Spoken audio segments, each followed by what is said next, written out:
Hello નમસ્કાર મિત્રો, દરેકનું હાર્દિક સ્વાગત છે મિત્રો. ધોરણ 10 વિષય સંસ્કૃત પ્રથમ સામાયિક પરીક્ષા જે આપણને ગુજરાત માધ્યમિક અને ઉચ્ચતર માધ્યમિક શિક્ષણ બોર્ડ લેતું હોય છે મિત્રો. 3 કલાકનો સમય આપવામાં આવશે. 80 ગુણનું પેપર રહેશે.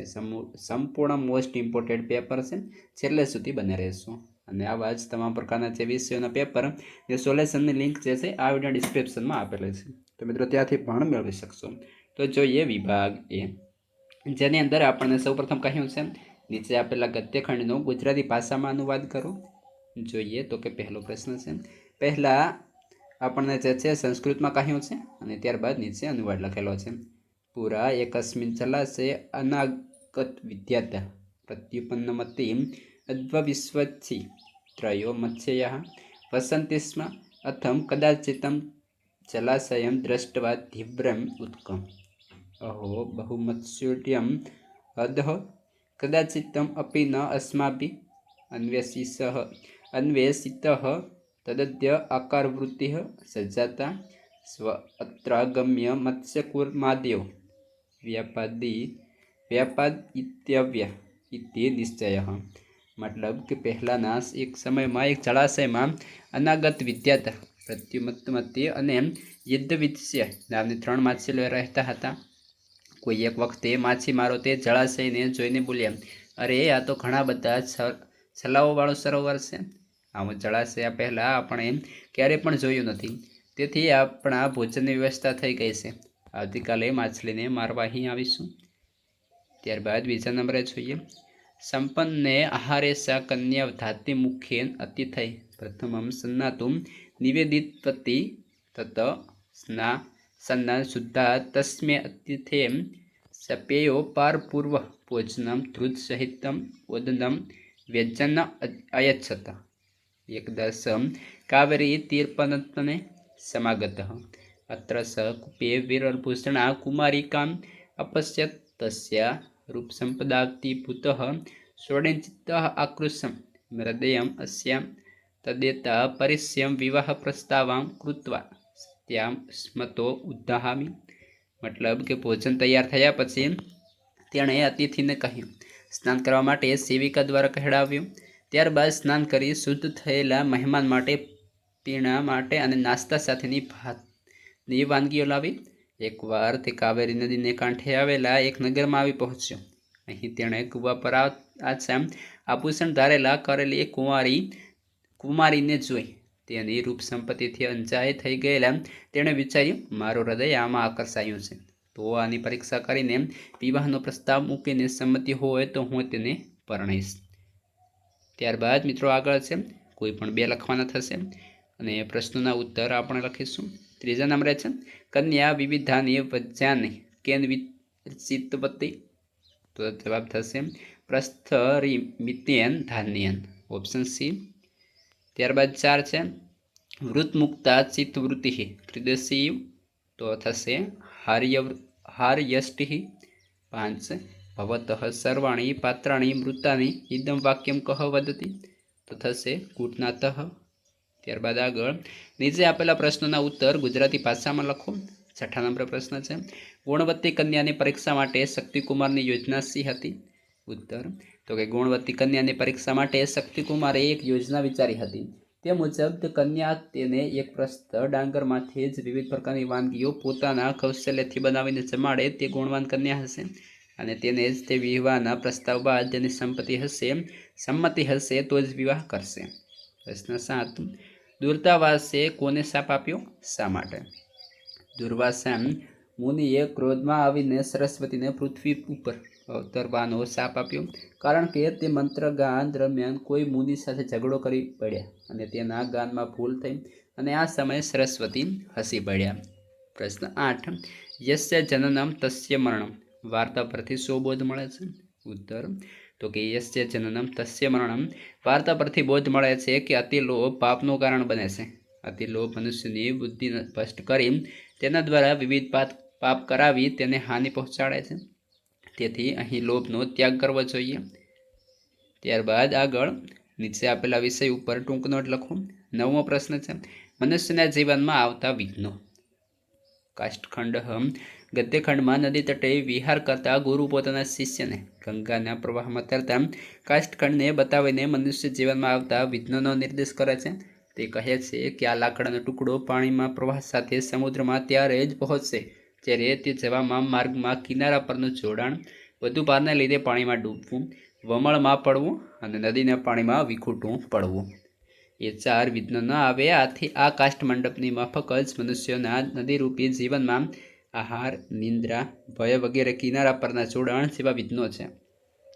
આહાર, નિંદ્રા, ભય વગેરેના સેવનમાં સતત પ્રવૃત્ત રહેતો મનુષ્ય જીવનના સુખરૂપ સંસાર સાગરમાં પહોંચી શકતો નથી. તે તેના ગમન માર્ગમાં વિઘ્નરૂપ બને છે. બીજું વિઘ્ન સામાજિક વ્યવહાર છે. સામાજિક વ્યવહાર સમાજ જીવનમાં અપેક્ષિત હોય છે, પરંતુ તે પોતાની શક્તિ અતિક્રમણ કરીને એટલે કે દેખાદેખીમાં ગજા બહાર ખર્ચ કરે છે અથવા દેવું કરે તો તે મનુષ્યના પાણીમાં ડૂબવા સ્વરૂપ વિઘ્ન બની જાય છે.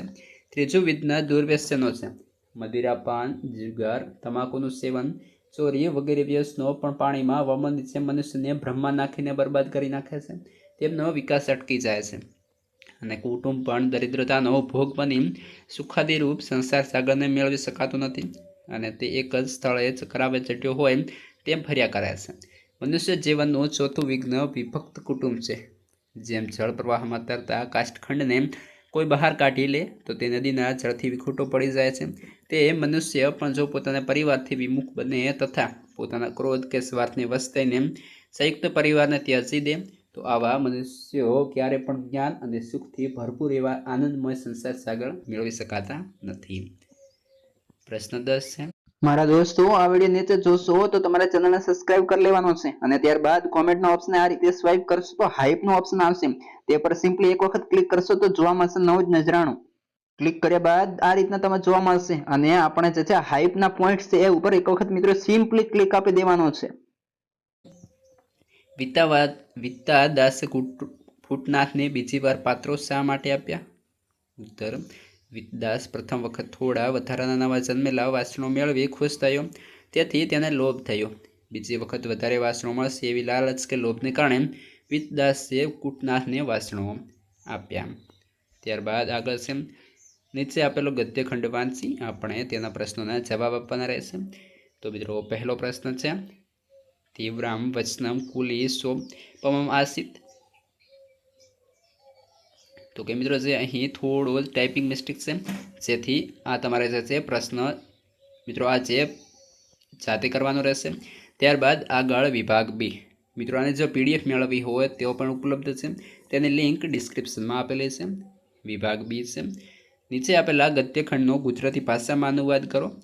જેમાં પહેલું છે, સમગચ્છવમ સંવદત્વમ સંવો માનાસી જાનતામ દેવા ભાગમ યથા પૂર્વસમ જાનાના ઉપવાસ્તે વિશ્વાની દેવ સવિતરિતાની પરાસુવ યુદ્ધમ તન્નમ આસુવ.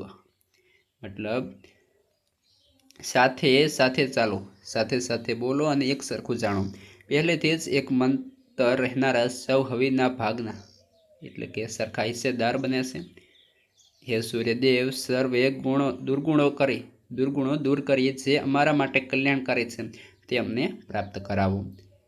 ત્યારબાદ બીજા નંબરે પણ આપ્યો છે, ન જાનાની પુણ્યમ ન જાનાની તીર્થમ ન જાનાની મુક્તિ લયમ વા કદાચિત ન જાનાની ભક્તિવૃત્તમ વાપી માતઃ ગતિસ્વત્વમેકા ભવાની વિવાદે વિષાદે પ્રમાદે પ્રવાસે જલે ચારનાલે પર્વતે સ્ત્રુમધ્યે અરણ્ય શરણ્ય સદામ પ્રવાહી ગતિસ્તમ ત્વમેકા ભવાની.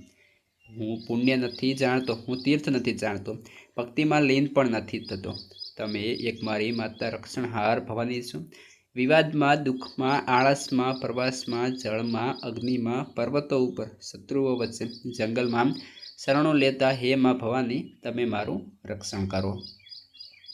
ત્યારબાદ નીચે આપેલા સંસ્કૃત પ્રશ્નોના ઉત્તર લખો.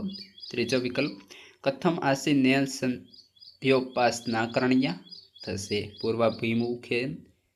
4 કે કાર્ય પ્રારભ્ય ન પરિત્યજતી થશે ઉત્તમજ્ઞઃ. 5 ન જાનાની તો ખાલી જગ્યામાં આવશે મુક્તિ લયમ વા કદાચિત. ત્યારબાદ ગુજરાતી ભાષામાં ઉત્તર લખો. પ્રશ્ન 6, સંગઠિત રહેવા માટે કવિ શું કરવાનું કહે છે? સંગઠિત રહેવા માટે કવિ કહે છે કે પૂર્વજ છે એમ સારી રીતે જાણતા સમાન મતિવાળા દેવોએ યજ્ઞમાંથી મેળવેલો પોતપોતાનો ભાગ પ્રેમથી વહેંચી લીધો છે, તેમ તમે બધા સાથે ચાલો, અર્થાત સંગઠિત બનો, સાથે બોલો, એક સમાન વિચારવાળા બની જીવન વિતાવો.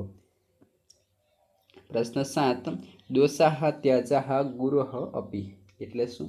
તો કે દોષાહ ત્યાજાહ ગુરુઃ અપી એટલે ગુરુના કે વડીલના દોષોનો પણ ત્યાગ કરવો, તેની સારી બાબતો જરૂર સ્વીકારવી, અને ગુરુ શિષ્યને ઉપદેશ આપતા કહે છે યાની અસ્માકમ સુશ્રિતાની તાની સેવિત્યવાની નોત્રાણ, અર્થાત જે મારા સારા આચરણ હોય તેમનું તમારે સેવન કરવું, બીજાનો ત્યાગ કરવો. પ્રશ્ન 8. સુવર્ણની પરીક્ષા કઈ રીતે થાય છે? તો કે ઘસવાની ક્રિયાથી. તો કે સોને સુવર્ણની કસોટી પથ્થર પર ઘસીને તે કેટલા ટચનું છે એ શોધી કાઢે છે. કાપકૂપ કરવાથી. સોને સુવર્ણને કાપી તેની પરીક્ષા કરે છે. તપાવવાથી. સોને સુવર્ણને તપાવીને તેની શુદ્ધતા પારખે છે. ટીપવાથી. સોને સુવર્ણને ટીપી તેની પરીક્ષા કરે છે. પ્રશ્ન 9. કઈ પરિસ્થિતિમાં ભક્ત માતાને રક્ષણ કરવા પ્રાર્થે છે? તો કે ભક્ત માતાને વિવાહમાં, દુઃખમાં, આળસમાં, પ્રવાસમાં, જળમાં, અગ્નિમાં, પર્વત ઉપર, શત્રુઓ વચ્ચે કે જંગલોમાં આવી તમામ વિવિધ પરિસ્થિતિઓમાં માતાને રક્ષણ કરવા માટે પ્રાર્થના કરે છે. આગળ શ્લોક પૂર્ણ કરો. તો જોઈએ. ત્યજઃ દુર્જન સંસર્ગ ભજ સાધુ સમાગમઃ કુરુ પુણ્યમહોરાત્રમ સ્મર નામ હરેઃ સદા. ત્યારબાદ 11મા નંબર જોઈએ. તો તેની અંદર પણ છે લીલ્યા પ્રોક્તમ શિલા લિખિતમ રક્ષમ અસ્મિત સપ્તેનાભિ જલે લિખિતમક્ષરમ.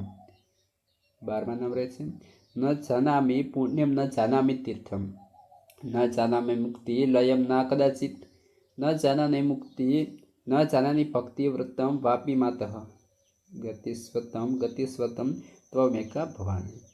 ત્યારબાદ મિત્રો આગળ વિભાગ સી, જેની અંદર નીચે આપેલા નાટ્યખંડનો ગુજરાતીમાં અનુવાદ કરો. તો આ જે સંપૂર્ણ નાટ્ય છે તેનો આપણે ગુજરાતીમાં અનુવાદ કરવાનો રહેશે. મિત્રો આ જે તમામ પ્રકારનું જે પેપર છે એની આપણે PDF જે છે અવેલેબલ છે. તમારે જરૂર હોય તો આ વિડીયોના ડિસ્ક્રિપ્શનમાં જઈ અને તેની PDF મેળવી શકો છો. પ્રશ્નપત્ર લોંગ છે, જેથી સંપૂર્ણ સોલ્યુશન કરાવતો નથી. તમારે PDFની જરૂર હોય તો કહેશો તો તે PDF તમારે ડિસ્ક્રિપ્શનમાંથી તમે અવેલેબલ કરી શકશો.